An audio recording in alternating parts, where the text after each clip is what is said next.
Una mujer agraviada puede ser una enemiga mortífera.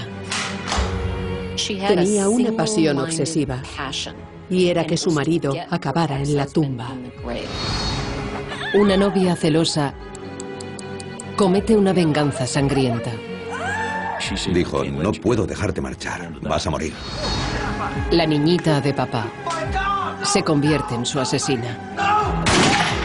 Tuvo que mirarle directamente a los ojos y aún así le mató. Y una ex esposa completa su divorcio con una pistola.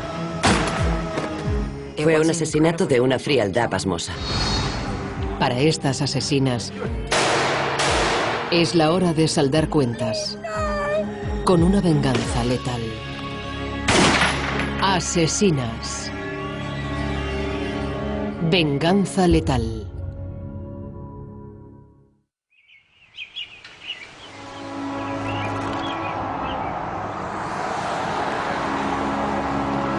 Bellevue, Idaho, 2003. En Bellevue no había habido un crimen violento desde 1974.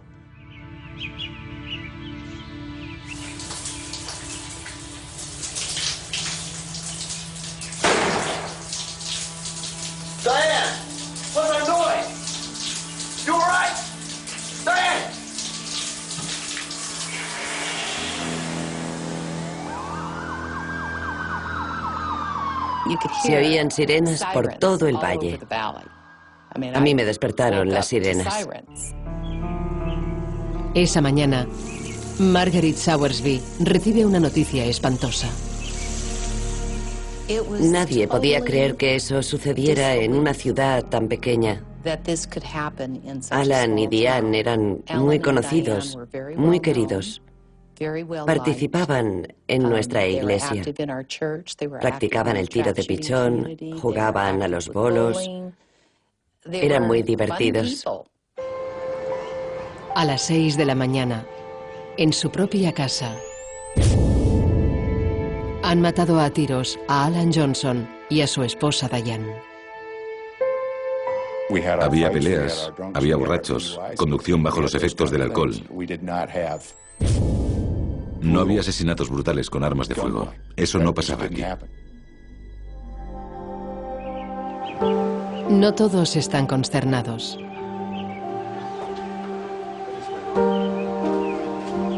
Es raro, pero la hija de los Johnson, Sarah, está muy tranquila. Sarah estaba sentada en la valla, viendo cómo sacaban los cadáveres en bolsas. Y era como si hubiera estado viendo un partido de softball. Fue muy frío, muy... ¿Y a mí qué?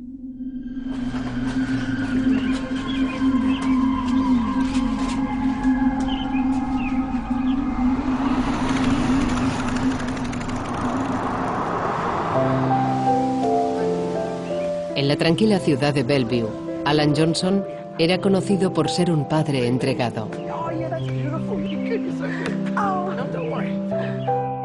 Alan era encantador. Era como el hermano que nunca tuve. Y era muy cariñoso con sus hijos.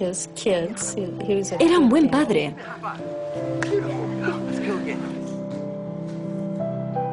La cuñada de Alan, Linda Baybold, dice que él tenía un vínculo muy especial con su hija Sarah.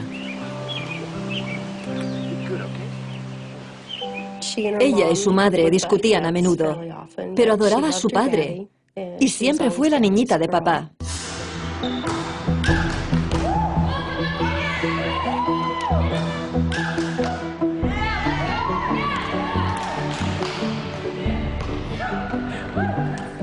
Pero Sarah, de 16 años, tiene otro hombre en su vida. Bruno Santos era un chico que dejó el instituto aquí, en el valle, un extranjero ilegal. Y Sarah empezó a salir con él, y a mí no me gustaban nada. Bruno es 3 años mayor que Sarah, y la policía lo conoce bien. Bruno traficaba con narcóticos en la calle. Nada muy grave, pero lo suficiente como para que cuando iba en su coche, la poli lo parara.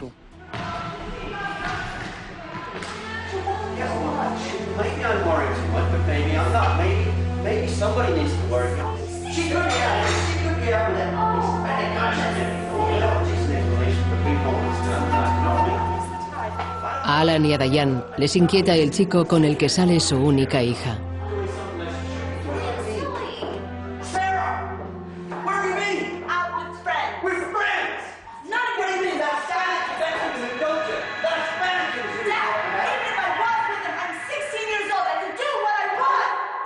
Y le dijeron a Sarah que no pasara más tiempo con él.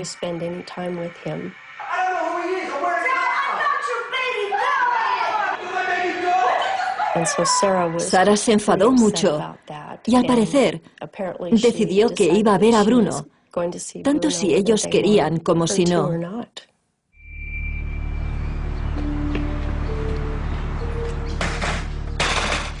Descubrieron que había pasado la noche en casa de Bruno y ellos creían que estaba con una amiga.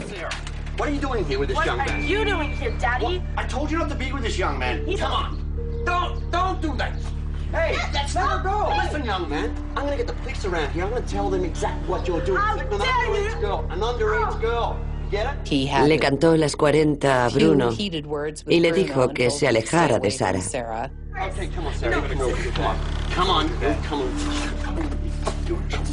Al intentar proteger a su hija, Alan se gana un enemigo mortal. Había hablado por teléfono con Alan y estaba llorando. Estaba destrozado por lo que ella había hecho. Y le dije que le quería y que haría lo que fuera por ayudarle. Y fue la última vez que hablé con mi amigo.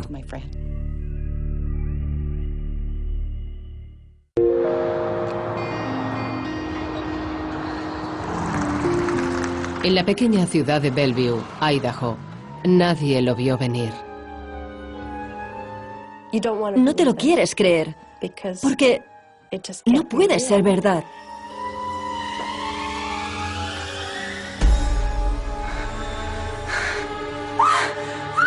Diane Johnson y su marido Alan, asesinados en su dormitorio.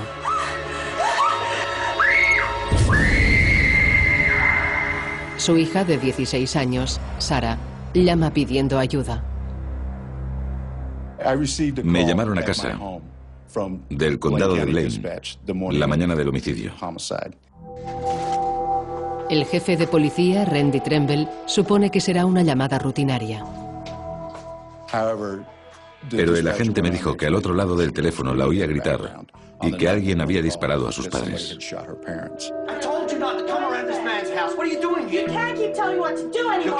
3 días antes, Alan Johnson le prohibió a su hija que viera a su novio.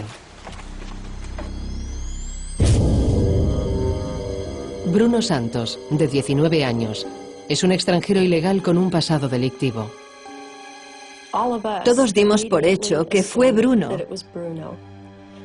Sabíamos que estaba enfadado, que Diane y Alan le habían prohibido a Sarah verle. Así que estábamos convencidos de que había sido Bruno. Los días posteriores al asesinato, Sarah no parece estar afectada por la muerte de sus padres.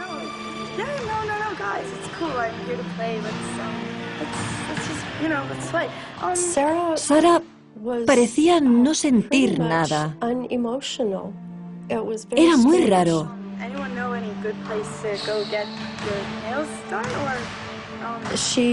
Solo parecía importarles seguir con sus actividades cotidianas. Quería ir a ver un partido de voleibol, ir a hacerse la manicura. Sarah, are you okay? I'm seriously, I'm fine. Like, your parents just died. I'm fine, guys. Don't worry about it. Let's just like... Nunca dijo nada como, echo de menos a mamá y papá. Nunca lloró. Era como si nada hubiera pasado.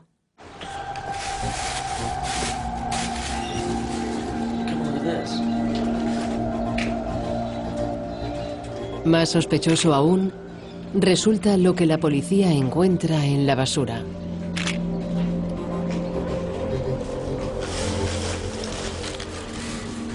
Esa fue una prueba muy importante. Había un albornoz manchado de sangre y unos guantes.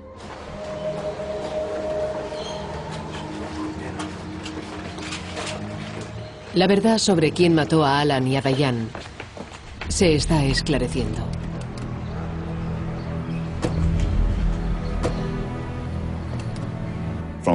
Desde el momento en que hablé con Sarah Johnson, justo donde estamos ahora mismo, no me cupo duda de que había matado a sus padres.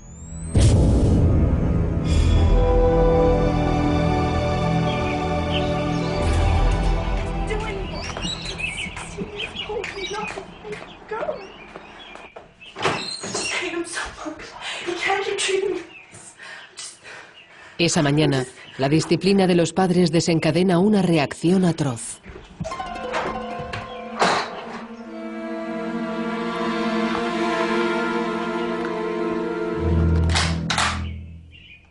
El ego de Sarah no le permitía aceptar una derrota. Debía tener la última palabra. Los demás debían verla como alguien que siempre tenía la razón. Era de esa clase de personas, y por eso no consentía que le dijeran qué debía hacer. La furia de Sarah no se puede controlar. Lo único que podemos suponer es que estaba tan enamorada de Bruno que cuando sus padres intervinieron y le dijeron que no volvería a verle y a él le prohibieron acercarse a ella, esa reacción se desencadenó en ella. La madre de Sarah no vuelve a despertarse. Según las pruebas, a Diane la disparó mientras aún estaba durmiendo en la cama.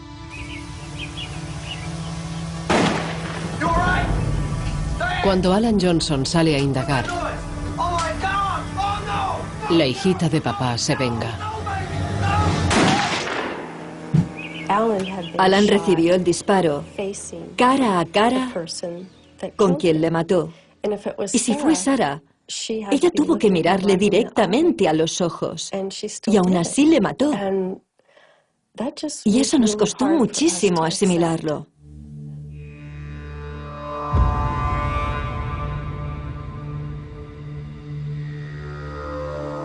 Los padres de Sarah la quisieron y la cuidaron durante 16 años.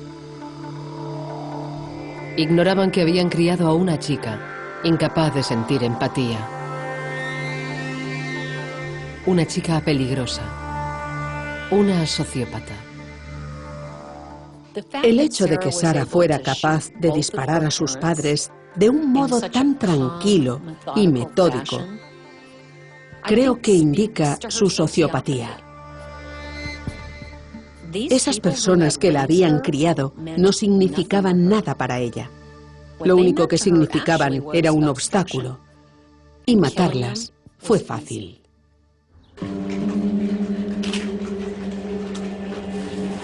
Pero salir impune de un asesinato no es tan sencillo. En ese cubo de basura estaba el albornoz que Sarah se había puesto, así como unos guantes de goma y guantes de vestir que había llevado. La policía no encuentra pruebas que relacionen a Bruno Santos con los asesinatos. Y a los pocos días ya habían decidido que Sarah era la principal sospechosa. Y todos nos quedamos impactados. Nunca lo habríamos pensado. Jamás. El albornoz ensangrentado y los guantes de la basura de los Johnson concuerdan con el ADN de Sarah. Acusan a Sarah Johnson de 2 cargos de asesinato en primer grado. La chica que intentaba escabullirse de las normas de sus padres acaba encerrada de por vida. La sociedad está mucho mejor Si Sarah sigue encarcelada de por vida, porque alguien que mata a sus padres con tanta frialdad, sin que haya precedentes de abusos, es mejor que no ande suelto por ahí.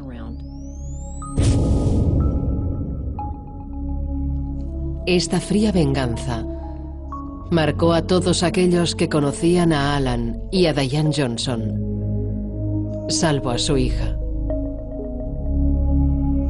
Sarah jamás ha reconocido su culpa ni ha mostrado remordimientos. Dudo que sea consciente de lo que ha hecho. Creo que lo ha almacenado en algún compartimento de su cabeza y no se enfrenta a ello. Nunca la vi llorar por sus padres. Nunca lo hizo.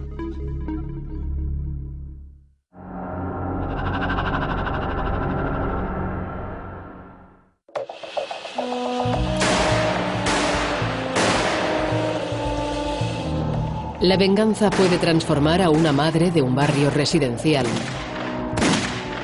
en una asesina calculadora.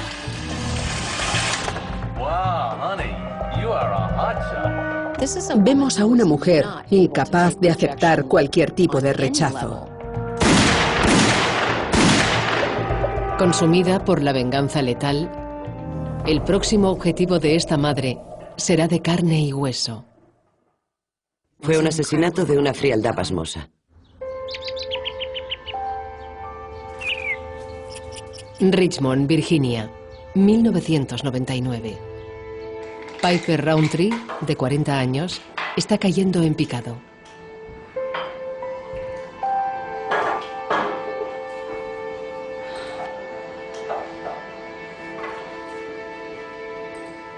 Creo que Piper fue desestabilizándose durante varios años.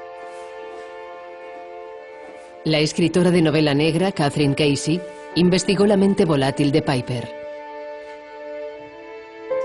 Piper tenía un trastorno de personalidad, un trastorno narcisista. Este trastorno hace que Piper esté obsesionada consigo misma y sea incapaz de reconocer sus errores. Piper se consideraba una gran abogada y nunca lo fue, y se consideraba una gran madre, y en realidad nunca fue una gran madre.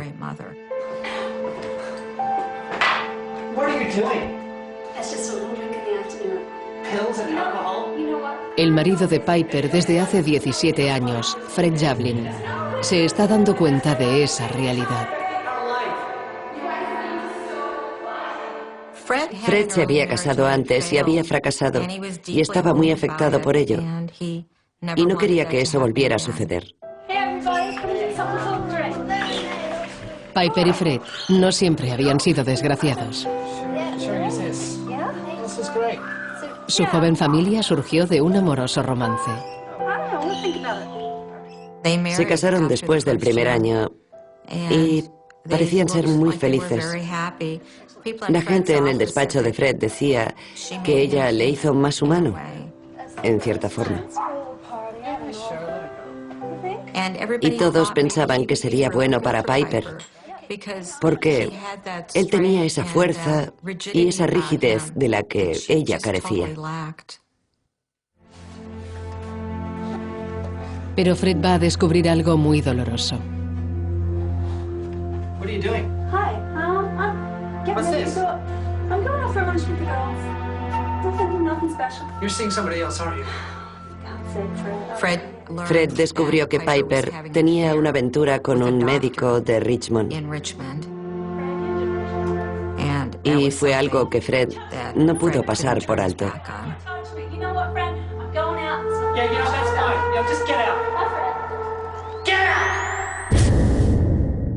Fred pide el divorcio y planta una semilla de venganza.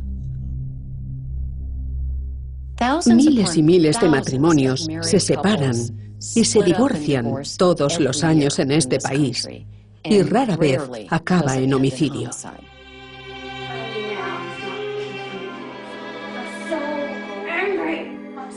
Piper culpa a Fred de destrozar su matrimonio y su vida.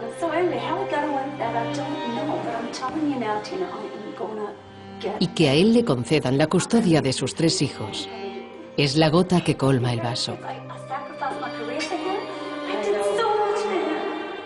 Ella perdió a los niños y eso no podía pasarle a Piper. No podía pasarle. Lo perdió todo cuando perdió a los niños. Eran su propia autoimagen. Viviendo con su hermana Tina en Houston, Piper se obsesiona con la venganza.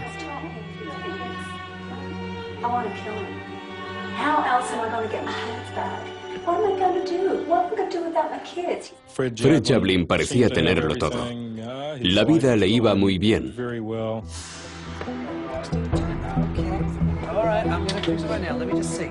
La vida de Piper Rowntree era un caos, y creo que sin sus hijos estaba desesperada.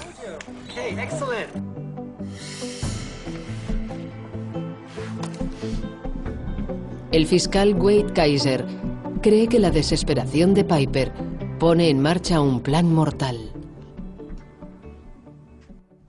Sabemos que Piper Rowntree visitó un campo de tiro en Houston, Texas, la semana anterior al asesinato.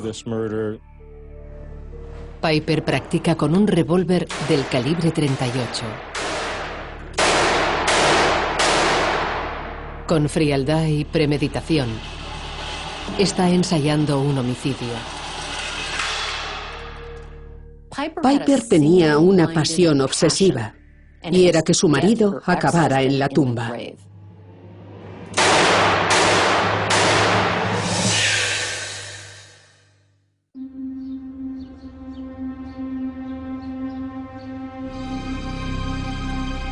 En los barrios residenciales de Richmond, Virginia, un cuerpo es acribillado a balazos antes del amanecer. Parecía un ataque planificado y que alguien había entrado para matarle. La víctima es Fred Jablin, un catedrático respetado, padre de 3 hijos y recién divorciado. Varias personas me dijeron que mi principal sospechosa debía ser la ex esposa. El día después del asesinato, el sargento Brett McDaniel entrevista a la ex mujer de Jablin a 2.400 kilómetros en Houston, Texas. En su declaración insistía diciendo: estaba en Galveston, estaba en Houston, no salí de Texas. Y no la sacaba de eso. Insistía en decir eso y no cambiaba su declaración. Piper Rowntree está mintiendo. Oculta un crimen muy premeditado. Fui inspector de homicidios durante casi 6 años. Investigué casos de asesinatos sin parar. Y el plan de Piper fue el más elaborado que se puede imaginar. Fred Jablin cree que su exmujer está en Houston.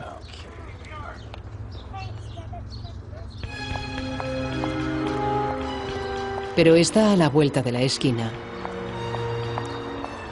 Antes de irse, compró 2 pelucas, una rubia y una pelirroja. Y la peluca rubia se parecía un poco al pelo de su hermana Tina. Y la peluca pelirroja la guardó para su huida.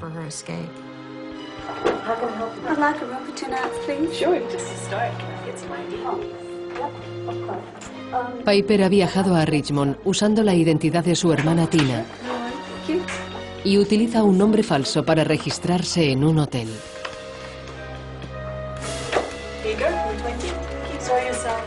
La recepcionista del hotel donde se alojó, cerca del lugar del crimen, habló de su comportamiento y de lo raro que era que llevara peluca. Dijo que no le miró a los ojos, así que llamó más la atención al intentar disfrazarse que si hubiera actuado con normalidad. El móvil es otro error. Piper era adicta al móvil. Siempre estaba hablando. Así pudieron localizarla y supieron que alguien usó el móvil de Piper en la zona de Richmond. Supieron que fue ella quien usó el móvil porque sus hijos habían hablado con ella y reconocieron su voz. Piper Rowntree va a llevar a cabo una venganza letal.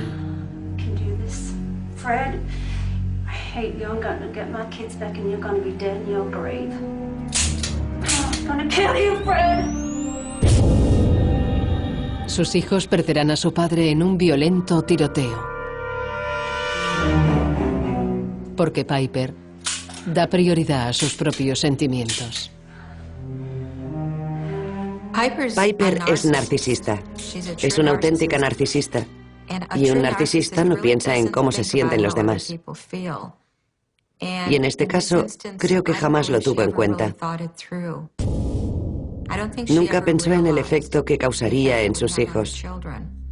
Solo pensó en lo que a ella la haría feliz.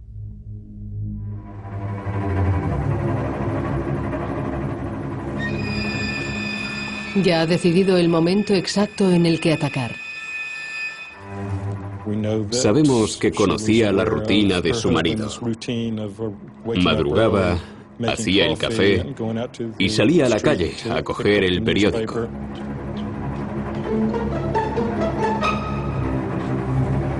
Ese sábado por la mañana, las noticias son muy malas.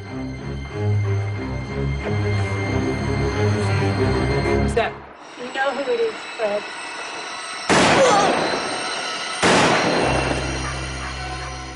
Lo último que vio Fred fue a Piper empuñando el arma. Y fue un asesinato de una frialdad pasmosa. Piper vuelve en avión a Houston justo después del asesinato.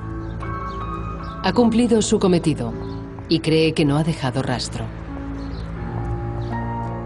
Este es un crimen, obra de una típica narcisista. Era tan arrogante que pensó que saldría impune y pasó por alto los detalles. Dejó un largo rastro de pruebas circunstanciales. La compra de las pelucas, el alquiler de los coches, usar una identidad que no era la suya, ir a practicar a campos de tiro, cosas así. Declarar una pistola en el aeropuerto al venir, pero no al volver. Otra pista. Detienen a Piper pocos días después del asesinato. Las pruebas contra ella son aplastantes.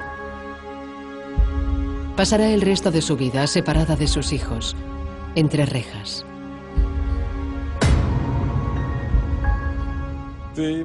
Lo más trágico de este caso es lo que le ha hecho a la vida de sus 3 hijos. No solo les arrebató a su padre con un cruel asesinato que pareció una ejecución, sino que el estigma de lo que ella ha hecho pesará en estos 3 niños durante el resto de su vida.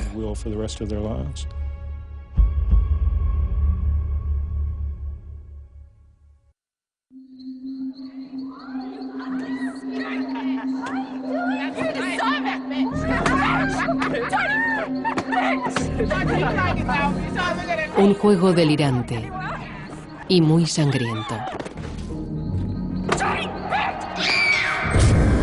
Una víctima indefensa que lucha por su vida. Fue tortura, no un asesinato rápido.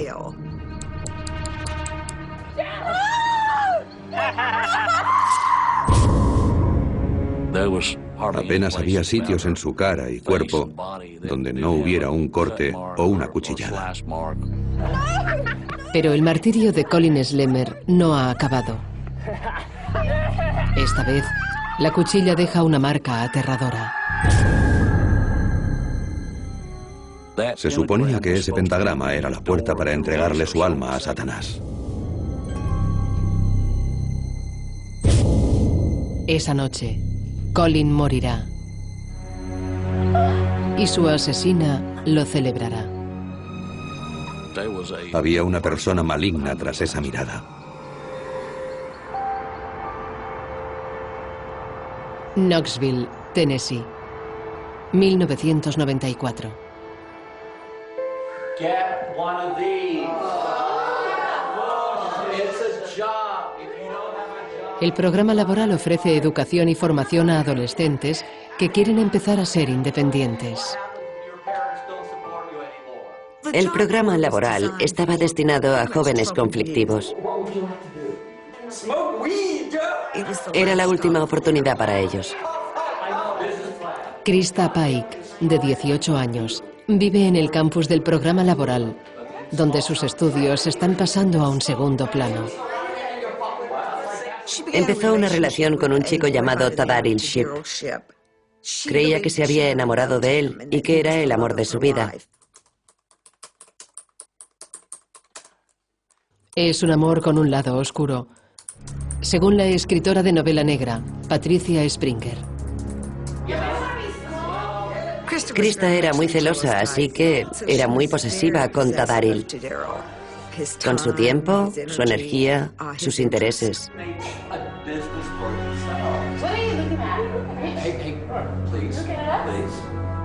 Krista cree que tiene una rival para el afecto de Tadaril. Colin Slemmer también estudiaba en el centro programa laboral. Y a Krista empezó a caerle mal Colin. Krista afirmó que creía que Colin intentaba quitarle a Tadaril, pero todo lo que yo he descubierto indica que no era verdad. A Krista Pike la verdad no le importa. Ya está planeando un acto salvaje de venganza.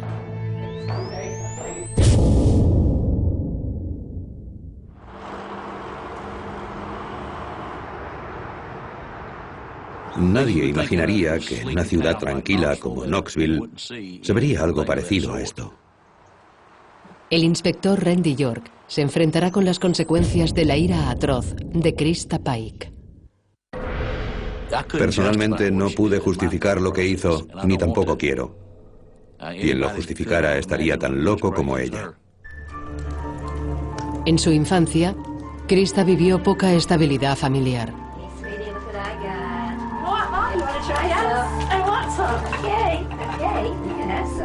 A su madre le interesaba más ir de juerga que criar a una hija. Cuando ya era adolescente, su madre prefería ser amiga suya que una madre y fumaba hierba con Krista. Krista se fue a vivir con su padre. Su padre no la quería, la devolvió a su madre y ella fue de aquí para allá. En realidad la crió su abuela. Cuando su abuela murió, fue el abandono definitivo para ella. Fue la única persona que se preocupó por ella. Pero algo más que sus padres y las drogas hacen que Krista se vuelva peligrosa. Es su estado mental volátil.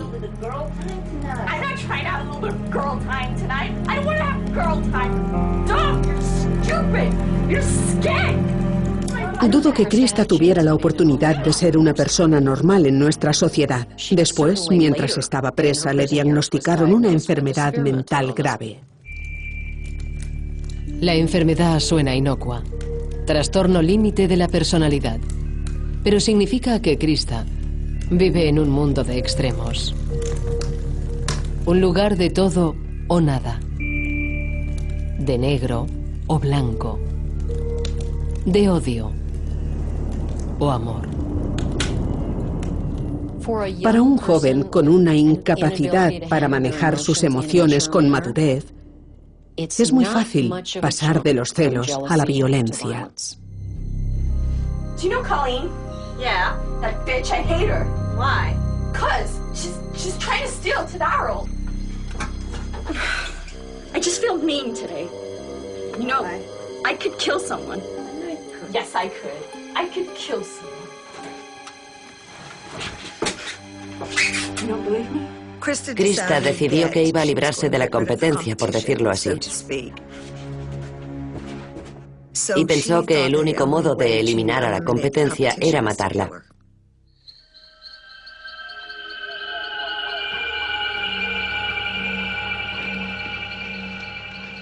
La noche del 13 de enero de 1994.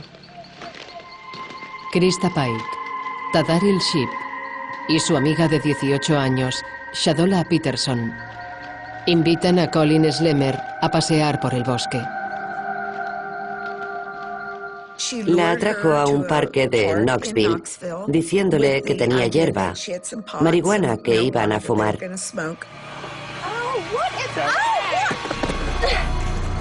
Pero para Colin, no habrá ningún placer en esta experiencia.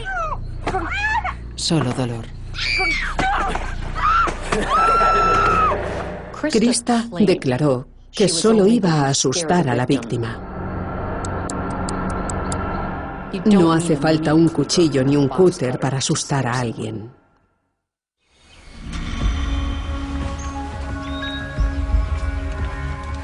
En Knoxville, Tennessee, lugar del crimen brutal. Una adolescente, acuchillada, asesinada, mutilada.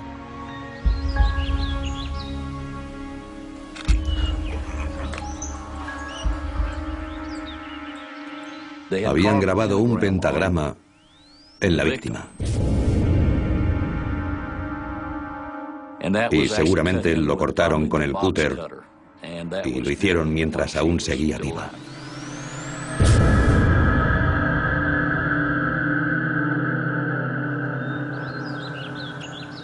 El lugar del crimen atrae la atención de estudiantes del campus del programa laboral. Entre ellos, la de Krista Pike, de 18 años. Ella y dos más se acercaron y le preguntaron a la gente qué pasaba allí. Por entonces no sabíamos que ella estaba implicada. El símbolo grabado en el cuerpo de Colin Slemmer también cuelga del cuello de su asesina. Indica la devoción de Krista y de su amante, de Daryl Shipp, por Satanás. Daryl y Krista se consideraban novios. Él me dijo que llevaba metido en el culto satánico desde los 11 años. Y a raíz de eso, pensé que él habría introducido a Krista en el culto satánico también. Los deseos satánicos y los celos incontrolables darán lugar a una noche de terror.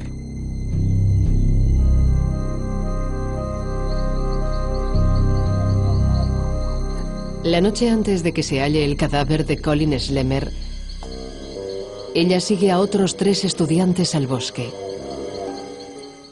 Dudo que Colin imaginara que eso iba a pasar.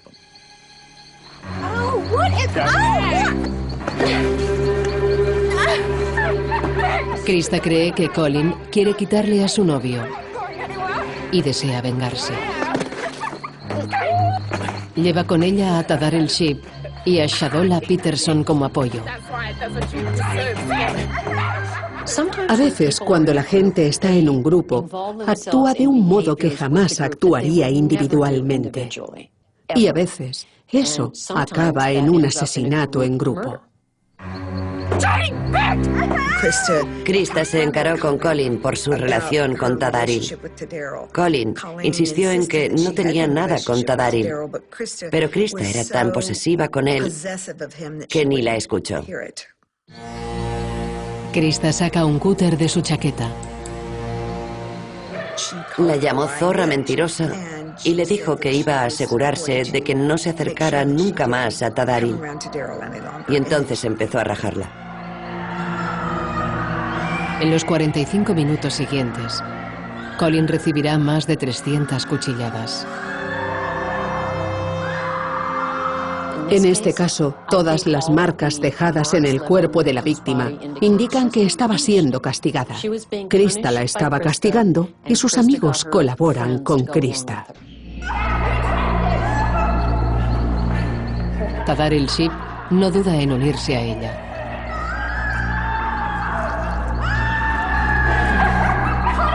Graba el pentagrama en la piel de Colin. Supongo que esa iba a ser su marca en el asesinato. Quería dejar su sello personal.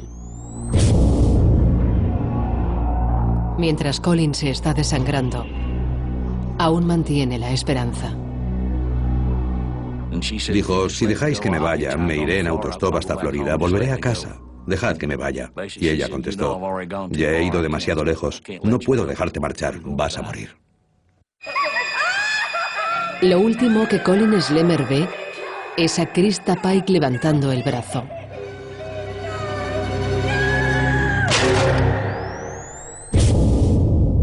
El golpe mortal aplasta el cráneo de Colin.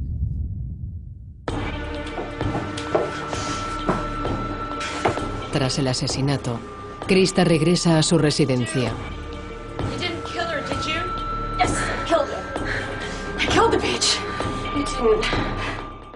Muchos asesinos se llevan recuerdos y siempre es algo muy personal para la víctima. Pero esto es lo más personal que he visto jamás. Se llevó un trozo de cráneo. Llevó el trozo de cráneo a una estación de servicio, lo lavó, lo envolvió en una servilleta y se lo metió en el bolsillo. Alguien preguntó por Colin y tocándose el bolsillo dijo, estoy desayunando con ella. Un recuerdo macabro y aún peor, hizo alarde de él. Estaba orgullosa de lo que había hecho.